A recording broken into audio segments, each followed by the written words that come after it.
Hey there, I'm estate planning attorney Paul Rabalais, and in this video, we're going to talk about how someone can leave an heir or a beneficiary, we'll call them a beneficiary, an inheritance in a manner that the beneficiary receives a set, periodic, maybe monthly amount, and they get that perpetually until their share of the inheritance runs out.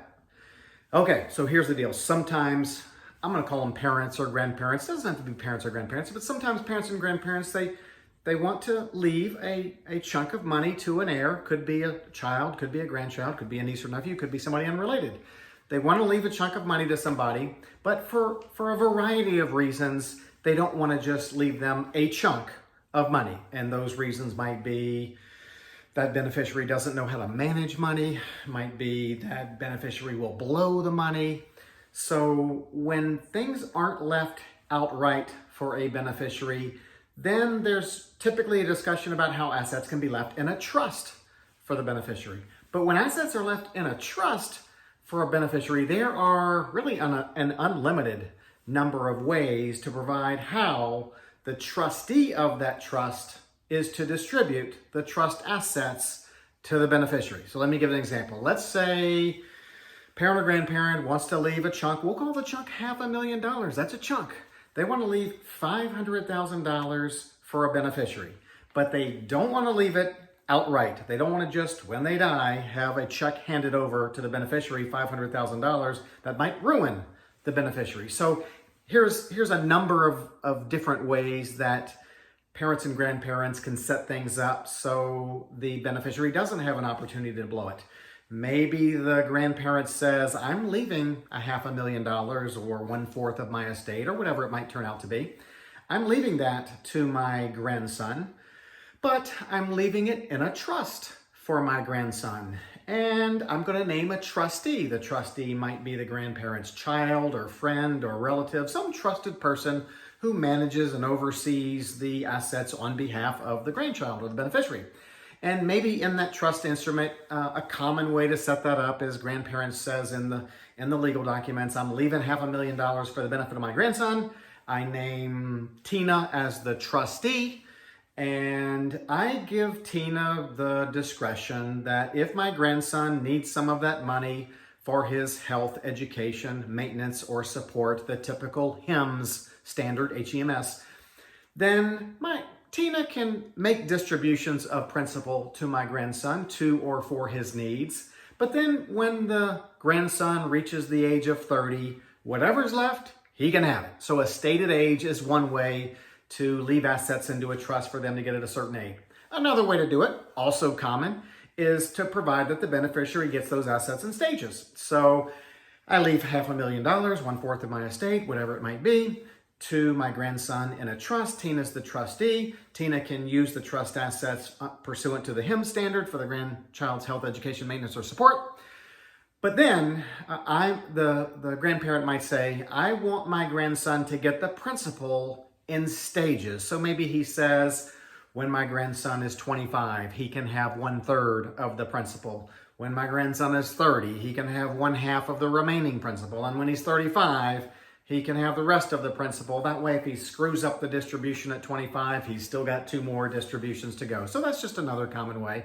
Another way to do it is to say, well, when I pass away, my grandson can have 1/3, and 5 years later, he can have half of what's left, and 10 years after that, he can have the remainder. So lots of different ways to do it. But sometimes I see parents and grandparents think this through and say, well, you know what, Paul? I want to make sure that beneficiary gets a certain amount each month. And I'm about to tell you what the amount is, but I want him to get a certain amount until that money runs dry. And they might do that for a variety of reasons. One is they don't want to give the trustee discretion because, as I'll talk about in a minute, that could be a bad thing. And they are doing, the grandparent perhaps is doing some math in their head saying, well, I know my grandson, he can't manage money, and I feel like with what I'm going to leave him, I gotta make sure his monthly bills are paid, and his rent or his mortgage is X, his car note is Y, his car insurance is this, to put food on the table. He's got to have this every month. So the grandparent might say, and I'm going to pull a number out of thin air, a grandparent might say, I'm going to leave 1/4 of my estate, $500,000, whatever it may be, for the benefit in a trust for my grandson. But I want him to get, let's say, $3,000 a month until his portion runs out. That way, I know for many years after I pass away, my grandchild will have a roof over his head, he'll have food on the table, he'll have transportation. If he wants to get a job or does get a job, he'll have transportation, and maybe I can kind of get him back on his feet. So that's another way to do it, is to provide that fixed monthly or fixed periodic amount. Let's take a look at that. So let's say the share happens to be $500,000. And after the person who wrote the will or trust dies, Grandpa, that $500,000 is set aside in a trust for grandson, and $3,000 is paid out every month to the grandson until that $500,000 runs out. Likely that $500,000 will be invested. It may grow over time, so it may last a little longer than just the 14 years that it may last if you just divide $3,000 a month by the $500,000. All right, so providing for a periodic amount is just one, remember, that's just one of many ways to provide for when a trust for the benefit of one of your heirs or beneficiaries, when that trust terminates or when distributions can and should be made to the beneficiary. Okay, so when you provide for a periodic amount, and I've been using the term monthly. It could be annually, it could be quarterly, it could be weekly. But I think most people, when they're setting this up, they think in terms of, wow, my beneficiary that I'm providing for here, he has monthly expenses, so let me give him a monthly payment. Doesn't have to be monthly, but it typically is. So when you provide, I'll call it that monthly payment, there's 3 different ways to do it. Let me give an example. So let's say Grandpa's writing his will. He says, and one way to do it is he says, when I pass away, I'm going to leave whatever that might be, $500,000, 1/4 of my estate, 1/6 of my estate, 10% of my estate. I'm going to leave whatever in a trust for the benefit of my grandson. And under all of those scenarios, let's say that whatever was $500,000. And Grandpa might provide that as soon as I pass away, I want $3,000 a month payable out of that grandchild's trust to that grandchild so he can pay his monthly bills. That's one way to do it. It's a fixed amount. It's the same amount every month until the money runs out. And under that scenario, $500,000 at $3,000 a month, probably going to last 14, 15, 16 years, something like that. Maybe longer if the underlying trust assets are invested well. So that's one way to do it. Fixed amount, same amount every month. There's a second way to do it. And some people like this. When I pass away, being Grandpa, I leave $500,000 in a trust for my grandson. And right when I pass away, I want my grandson out of that trust to get $3,000 a month. However, his bills are going to grow every year. So let's factor in an inflation adjustment factor. So in the year that I pass away, he gets $3,000 a month.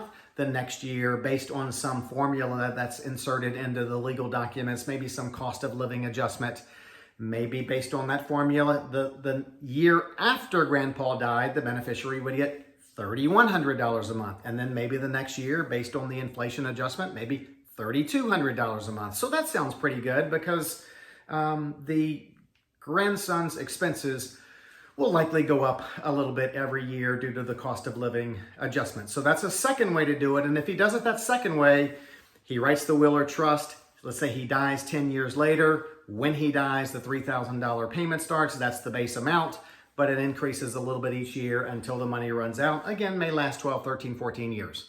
And maybe what Grandpa's thinking is, maybe that 12 to 15 years of payments is a good thing because that'll get him on his feet. That might get him, through marriage and get him to buy a house and have a little home he can provide for, start a family. But once he gets to, and Grandpa might be thinking age 40, age 50, whatever, he's on his own, but at least I got him off to a good start. So there's a third way that Grandpa can do this. And so that's the, Grandpa saying, Yeah, I want my grandson to get $3,000 a month, but when I pass away, however, I want the inflation adjustment to start in the year that I write my will. So I'm writing my will now in 2021, but I don't pass away until 2021. Grandson doesn't get a distribution until grandfather passes away, but in 2031, 10 years from now, when grandpa passes away, the first distribution takes into effect that base amount of $3,000 a month in 2021. And so there would have been 10 years of inflation adjustment. So perhaps when grandpa dies, grandson may start by getting $4,000 a month because it was 10 years after grandpa wrote his will and the inflation adjustment allowed for that. And then in subsequent years, that $4,000 a month or whatever it is would go up a little bit, again, based on the inflation adjustment. So the money wouldn't last as long, but when the beneficiary was getting payments, the payments would be a little larger as we progressed through each of those three scenarios. So I just wanted to give you the opportunity or the information that there's a lot of different ways that you can leave things to the people that you care about the most, who maybe just aren't in a really good position to be able to handle a chunk all at once. Lots of different options. If you want to find out some more of those options, you may want to make sure you subscribe to this YouTube channel and hit the notification bell if you haven't already so you don't miss anything. Of course, give it the old thumbs up. That tells YouTube to show my videos to a few more folks. That always helps. Doesn't cost anything to do that, and helps me out by you helping me educate more people. So hope that helps. We'll see you next time.